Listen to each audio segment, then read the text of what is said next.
namummaa uumame fakkaatti sirrii argatee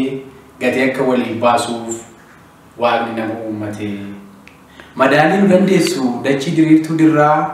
asitti yoo ilaallu gubbaarraa samii agarraa daandii ittiin imallu sajennee waamnu karaa deemsa jireenya keenyaan uumama hedduu wal barraa yoo rakkoon mudate immoo onni namummaa keenyaan amilee walitti horraa namummaan ofii quufee isa kaanii nagabu ofii aannan hunatee bishaan namatti hin qabu namummaan kun arjaa kan hin waaqanne kennu ho'u fudhadhu malee as kenniitti namanu namummaan jaalaladha alagaa fittiroomsaa isa wallaalaa qabee amalaan waamee gorsaa gola jibbaatti ol seenee jaalalaan injifata hundee lolaa buqqisee nagaa irratti jaallata maqaa miidhagaa baatee jaalalaan kan mul'isu bakka hundee horatetti kan jaalala guddisu namummaan kun gaaddisaa iddoo qabbanaa faayaa isa xiqqaaf isa guddaaf inni hundumaaf caaya namummaan kun daa'ima haaloo sammuutti hin baatu ollaan waliin jiraatu dhoksaatti namatu jaalala kaasuu guutee dugdaaf harkatti baata isa xiqqaaf isa guddaa walqixa jaallata namummaan kun bishaanii isa dhugan qulqulluu sooressaaf carii ta'ee hiyyeessaaf hin boora'u dhihaaf barii hundaatti waanuma gaarii yaada yoo kan dhibamu arge malaaf furmaata barbaada harki harkatti hiixatee isa beela'eef laatu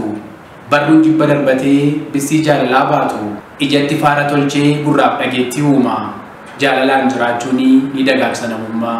rakkoo namaan mudatee yoo firri waaman fagaatu giimina biddaa bu'ee gaafa dhabamu kan owwaatu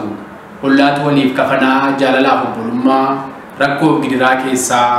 wal baasa miira namummaa biqiltuun baala hin qabne gaaddisa namaan ta'u duumessi roobu malee sanyiin namaan faca'u kaanis didammeessu malee ta'uu baannaan tisiisa jennee waamuu hin dandeenyu soonsas ta'e awwaannisaa namnis namummaa lagannaan ta'uu mala bineensa mukti simbira qubsiisne hin qabu sagalee kiilolee tasa dhageessisaaree waca sagalee weenniif kolfasa kan qamalee namnis namaan miidhagaa namummaa walitti horee namnis namaan miidhagaa namummaa walitti horee garuu miirri namummaa badee yoo walitti guuru nyaara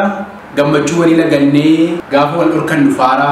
namaaf namoomuu dhiibnaan garaan gubatee haara qooda dama walii qooduu yoo waliif laanne gagaa qe'ee tasgabbeessuu irraa wal dhorkanneen naannagaa gaafas nuyi daganneen namummaa keenya eegaa ilkaan arraba ciniinee gaafa dhiiga darbatu arrabni hedduu hubamee yoo waliyyannoo gaafatu hidhii yoo hin birmanne araarsuudhaaf jaarsummaa nuti gaafas daganneen egaa miira namummaa kanaaf kottaa gaakkasaa goonu jibba biqilee quuqee hiddatti haa buqqisnu harki keenya haa facaasu sanyii isa kan gaarummaa onneen keenya haa guutamu gaarii yaaduuf arjummaa gaafa kana raawwanne ni dagaaga miirri namummaa toota keenyaa fi kabajamtoota keenya